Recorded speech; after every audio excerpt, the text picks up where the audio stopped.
Beauchastel.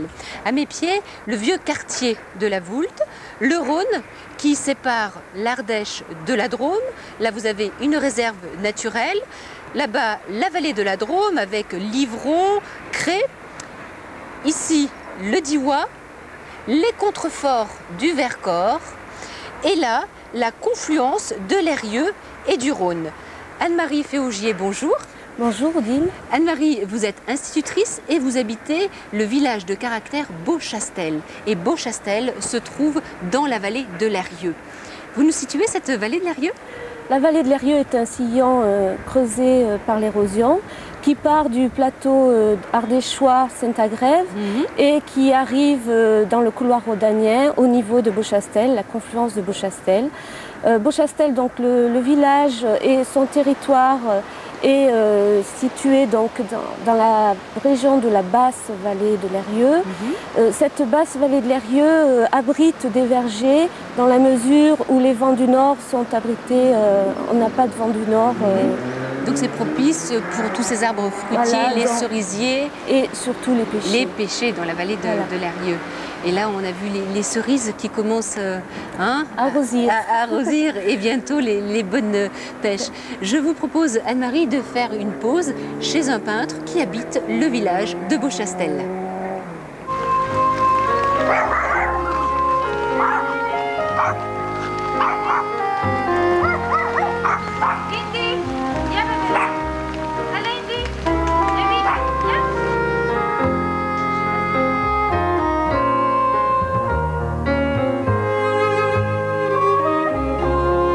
L'hiver, Miret travaille sur tissu. Il peint avec de la peinture à l'huile sur du velours, des chiens, des chats, des félins, des oiseaux très réalistes. Une technique assez difficile puisqu'il faut dessiner directement.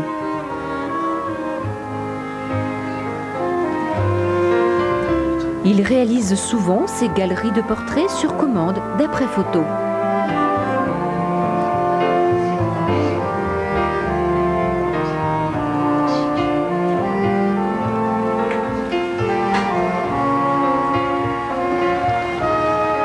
L'été, Michel Rey s'adonne à l'aquarelle avec comme source d'inspiration les paysages de la vallée de l'Eyrieux.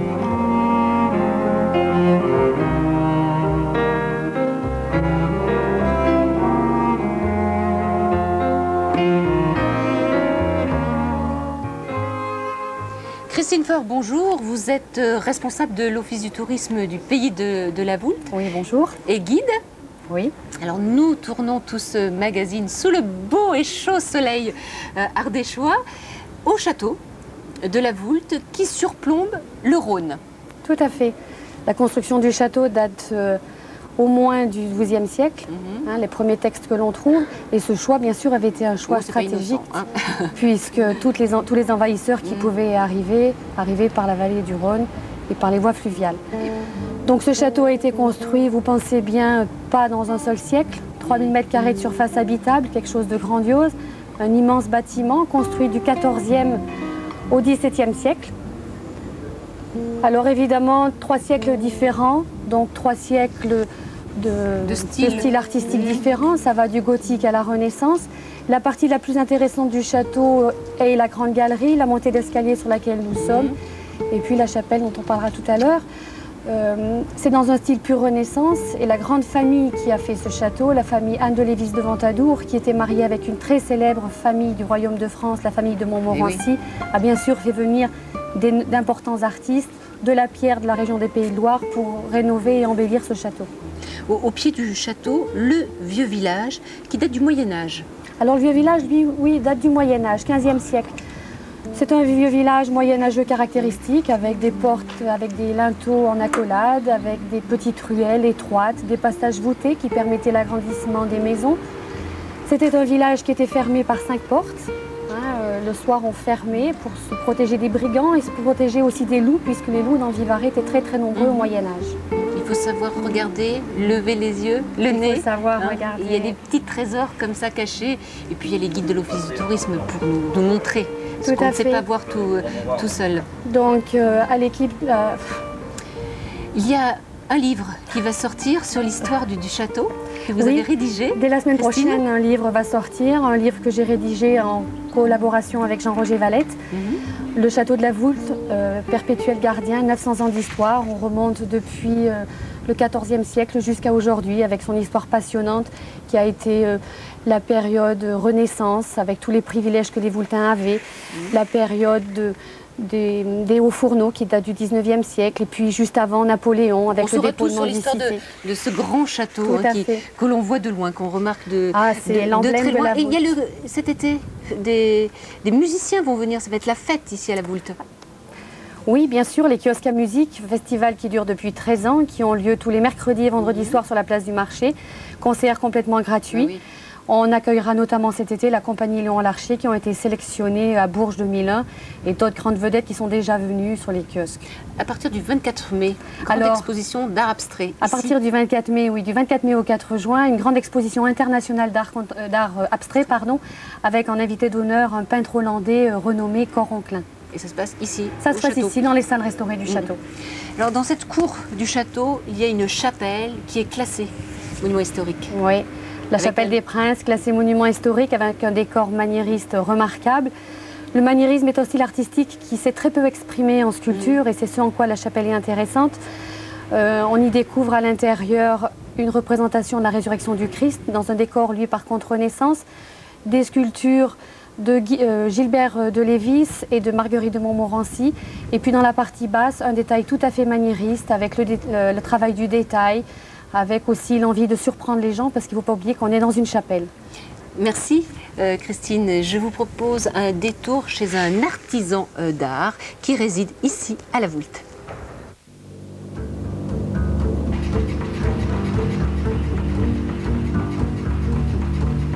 À la Voulte, Franck Maxime a son atelier et sa forge. Artisan d'art, il travaille le métal, le fer forgé.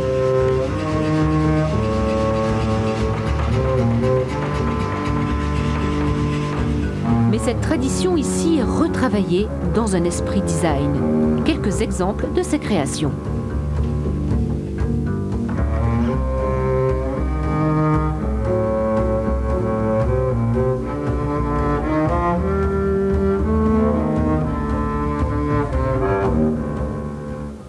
Bernard Rioux, bonjour. Vous êtes paléontologue et c'est une passion qui a commencé dès votre plus jeune âge? Oui, tout 5 à ans? fait. Oui, oui. 6 ans? Oui, à peu près. Hein. Et une passion qui a abouti à la fondation d'un musée ici à la Voulte. Voilà. Donc c'est une passion qui a commencé dans la vigne de mon grand-père, ici sur la Voulte, hein, où j'ai commencé à trouver les tout premiers fossiles, des petites ammonites. Et petit à petit, j'ai rencontré du monde et je me suis intéressé à cette science, la paléontologie.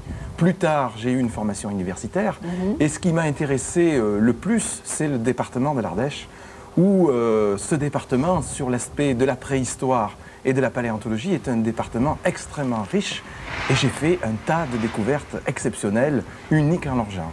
Et un tas de découvertes de spécimens, puisque le musée en fait combien de pièces? Oh, un peu plus de 1000 pièces, hein, et en particulier ici sur la Voulte, j'ai retrouvé des poissons morts par asphyxie, le corps replié, hein, des étoiles de mer, tout à fait spectaculaires par leur conservation, puisque ce sont des organismes conservés entiers, hein, comme des langoustes, des crevettes, voilà, qui vivaient ici à l'époque des dinosaures, au Jurassique, où dans la région, il y a à peu près 160 millions d'années, il y avait la mer.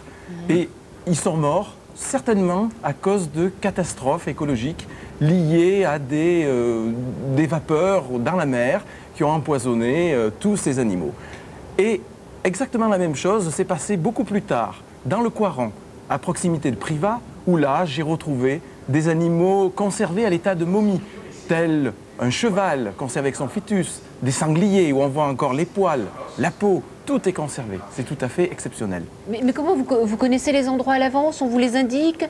Oui, et puis il y a l'histoire. C'est toute une histoire donc d'exploitation minière. Et puis c'est une collaboration avec les industriels aujourd'hui. Et là, sur les pièces qu'on voit, il n'y a pas de tricherie, il n'y a pas de la peinture, il n'y a pas... Non, non, absolument pas. Ça a été trouvé vraiment comme ça. C'est un cas tout à fait exceptionnel. C'est un peu comme le mammouth de Jarkov, où on a retrouvé des animaux conservés avec la peau, les poils, et même les structures génétiques sont conservées. Et ici en Ardèche, j'ai retrouvé la plus ancienne châtaigne, ce qui est extraordinaire pour le département. Combien d'années? À peu près 8 millions d'années. Mais aussi des pistes de dinosaures, plus dans le sud du département, où on a eu des dinosaures au début du Jurassique, et ils ont laissé leurs empreintes dans le sol il y a à peu près 220 millions d'années. Votre dernière découverte, Bernard Riou, alors ma dernière découverte, c'est une longue histoire. C'est près de 12 ans de recherche où, en fait, on a retrouvé ici à la Voulte, en construisant une école, dans les fondations, la tête d'un auroch. Un auroch, c'est quoi? C'est une sorte de bison? Voilà, un énorme taureau. C'est un animal qui pesait plus de 2 tonnes. Et notamment, grâce à une collaboration avec le musée d'Orniac, qui ont permis le prêt de l'échantillon, j'ai pu le dégager et le présenter au musée. Donc la conservation est aussi exceptionnelle. Et ce que je trouve intéressant dans votre démarche, c'est que vous amenez souvent des scolaires sur des sites. Et là, les enfants grattent et trouvent parfois même des dents de requin. Voilà, c'est ce qui passionne les enfants. Donc, mais même les plus grands. Ah oui, bien sûr, même les plus grands. Et donc c'est grâce à une collaboration, comme je disais, avec les industriels. Par exemple, ici, une colle d'un petit village qui est Rompon, juste à côté, où on retrouve des petites étoiles qui sont les fragments d'un animal, mais aussi donc des petites dents de requin. Et ça passionne les enfants. Et pourquoi des dents de requin? Oui, Claude, vous vouliez dire? Qu'est-ce que retiennent les enfants quand ils sont allés passer un petit moment avec toi en découverte? Alors, ce sont la taille de ces gros animaux. Parce que fossiles, on voit surtout le petit, la petite chose. Donc, quand ils voient des énormes sangliers qui pesaient près de 300 kilos, ils sont impressionnés. Mais c'est vrai, ce qui les marque aussi, c'est de trouver eux-mêmes un petit fossile et quelque chose d'extraordinaire qu'ils peuvent conserver. Alors Yves Luxero et Ivan Tikunib, j'ai bien prononcé son nom, se sont pris de passion pour la vie et l'œuvre de Gurli. Et lui, je crois aussi Gurli, il aimait les fossiles, à sa manière. Fossiles, coquillages, boas enroulés autour de mâts de cocagne, lézards géants, loups jouant du violon, oiseaux, un incroyable bestiaire veillait sur sa maison et son potager. Ces matériaux, un mélange de chaux, de sable, de galets, dans lequel il incrustait des billes de verre, des crochets, des tôles rouillées. Gurli, un personnage, un phénomène connu à la ronde.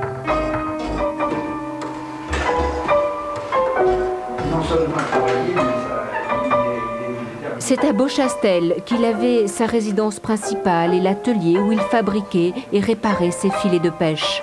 Ce commerçant était un grand voyageur, un érudit. Alphonse Gurli, un personnage hors du commun. Fantaisiste, cocasse, brillant, anticlérical. Avec le facteur cheval, il faisait partie de cette petite famille de vrais illuminés, d'enchanteurs délirants.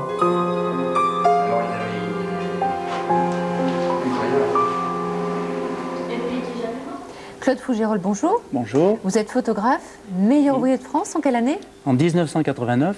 Enfant du pays? Enfant du pays, natif de Saint-Laurent-du-Pape, le village voisin, et installé à Beauchastel, géographiquement bien placé.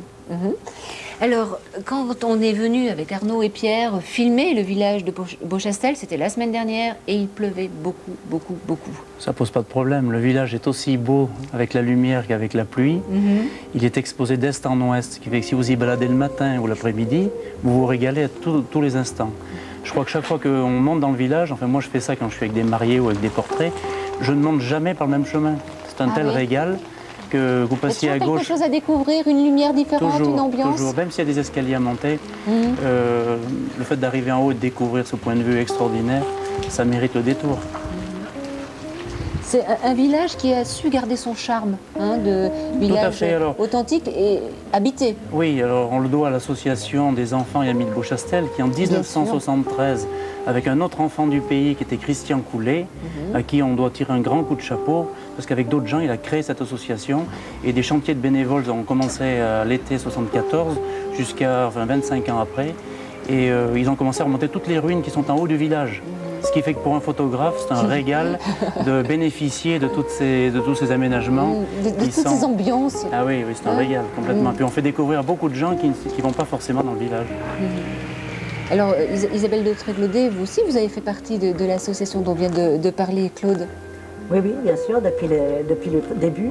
Et je dirais comme Claude que quand je vais avec les personnes qui arrivent au gîte de Beauchastel, qui a été créé dans une ruine, je ne me lasse pas depuis 14 ans, enfin 15 ans même cette année, d'emmener mes clients, si on peut dire, et qui eux aussi sont absolument émerveillés quand ils arrivent à la hauteur chez Madame Bageux, de voir la vue sur Vallée du Rhône et Vallée de l'Eyrieux. Vous parlez d'ambiance tous les deux? Oui, l'ambiance, tout à fait. Je crois que ce village n'a pas été construit au hasard ici et qu'on doit beaucoup aux anciens, ce respect du patrimoine qui fait que les gens construisaient des choses justes. Je pense qu'on devrait tirer beaucoup d'enseignements aujourd'hui, de prendre du temps pour s'occuper de l'urbanisme et puis de la restauration de ce village, parce qu'il faut parler de demain dans ce village. Il faut absolument que ce village continue à vivre et continue à être animé. Alors on a la chance, nous, d'animer de notre côté avec la virade de l'espoir, qui est la lutte contre la mucoviscidose, parce que dans ce lieu du vieux village de Beauchastel, le dernier dimanche de septembre, on se régale à faire partager, pour une cause humanitaire, une balade à pied, à vélo, à cyclo, dans le village, qui est un régal pour tous les gens qui viennent de l'extérieur. Alors de balade, elle connaît ça, Isabelle de Tréglaudet, hein, vous qui avez une passion, coup de cœur pour les sentiers de randonnée. Les sentiers de randonnée, dans le cadre justement de l'association des enfants de Beauchastel, étaient aussi une forme de patrimoine.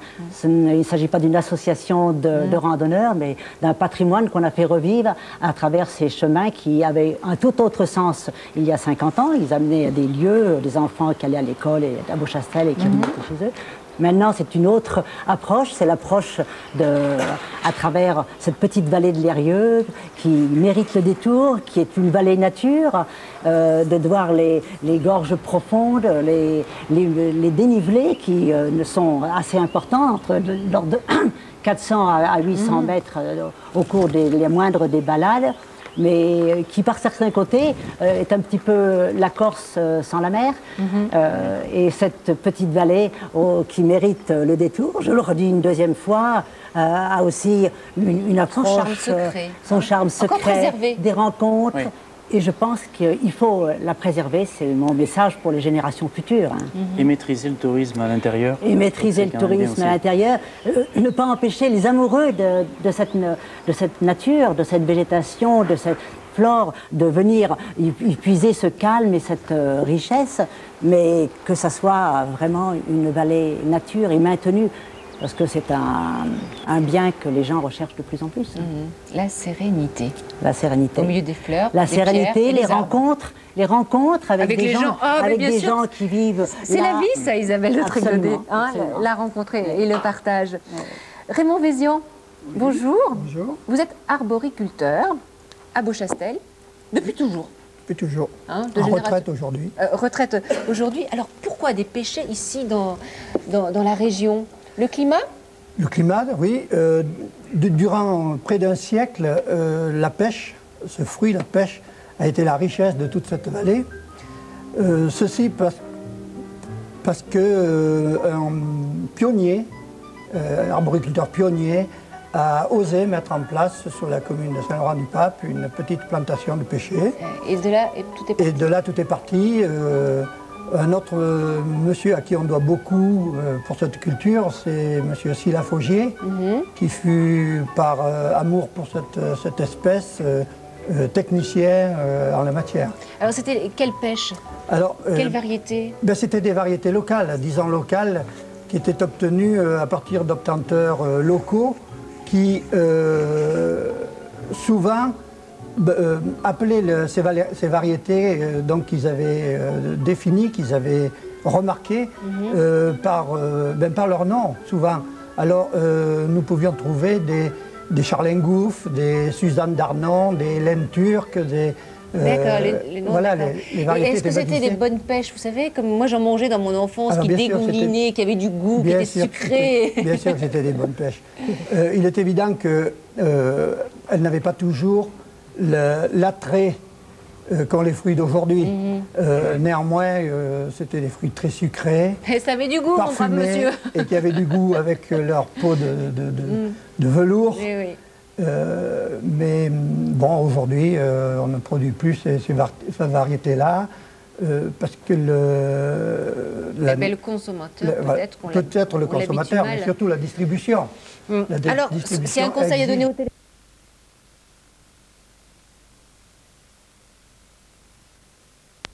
Et puis comme ça, tout le long de la vallée de l'Eyrieux.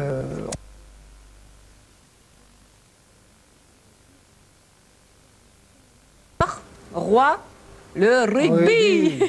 Et en 1970, l'équipe de rugby de la Voulte est championne de France. Archive. Jacques Beau, le rugby est vraiment le sport national ici. Hein. Tout à fait. À la Voulte, c'est très important. Oui. Alors, vous êtes restaurateur à Beauchastel. Oui. Vous faites partie d'une association. Qui s'appelle Agapérieux. On peut le lire. Qui valorise les produits de cette vallée. Et gentiment, vous allez nous donner une recette. Celle du chevreau Soubise. Soubise. Alors, prenez bien des notes. Alors, un chevreau, un cuisseau, le chevreau, des ingrédients, carottes, poireaux, oignons, nous savions pour votre gros bouillon. Vous allez avoir l'oignon et le riz et la crème pour la purée Soubise. Ensuite, les cébettes, petits oignons, et la fricassée, les reins, les foies, le foie, les poumons et les rognons. Farine, œuf. Alors, vous on découpe. On découpe. Le chevreau en plusieurs morceaux, hein, c'est fait à peu près pour 6 personnes. Vous les mettez à cuire dans ce bouillon que l'on prépare maintenant avec les queues de persil. On réserve les feuilles pour tout à l'heure. Le poireau, la carotte.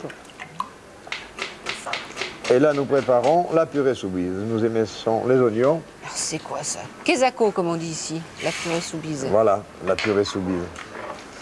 Oui, des oignons. Des oignons, de l'eau, ça cuit à peu près 1h30.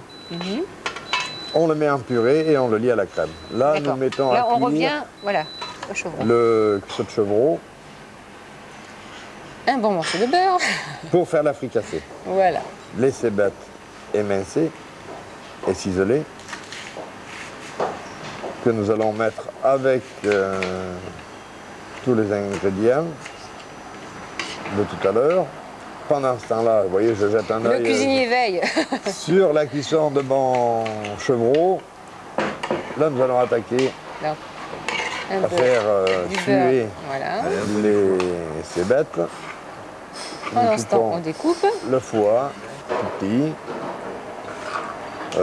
Les rognons, le cœur, tout ce qu'il y a dans la frissure du chevreau. Voilà, les rognons. Ils sont magnifiques, ils sont beaux, ils sont bien tendres. Et nous allons faire revenir tout ça gentiment, vous voyez, c'est très important. Il manque juste le beurre, là. À mon avis, ça sent très bon, ça. Puis, les images sont très belles, là. C'est bien réussi, là, c'est pas mal. Alors là, Soubise. La purée Soubise, vous voyez, qui est réduit. La fricassée, nous allons pas tarder à l'enfariner. On singe légèrement de farine. Et on mouille un peu plus de vin blanc. Et bien sûr, si nos amis téléspectateurs désirent la recette, avec Adrien, on se fera un plaisir de leur envoyer, ainsi que la liste de tous les producteurs qui nous aident à préparer les tables des produits du terroir. C'est bien ça. Et en même temps, s'ils veulent venir le déguster à la maison, ils n'hésitent pas. Nous passons le chevreau et nous allons le braiser très fort pour caraméliser la chair. Assaisonné. Dès que c'est doré des deux côtés, on mouille avec le bouillon de la première cuisson. Vous voyez, c'est bien doré, c'est magnifique. Voilà. Il va y avoir une réduction et nous pourrons, dans pas longtemps, dresser l'assiette. Là, nous finissons la purée Soubise avec un liage à la crème.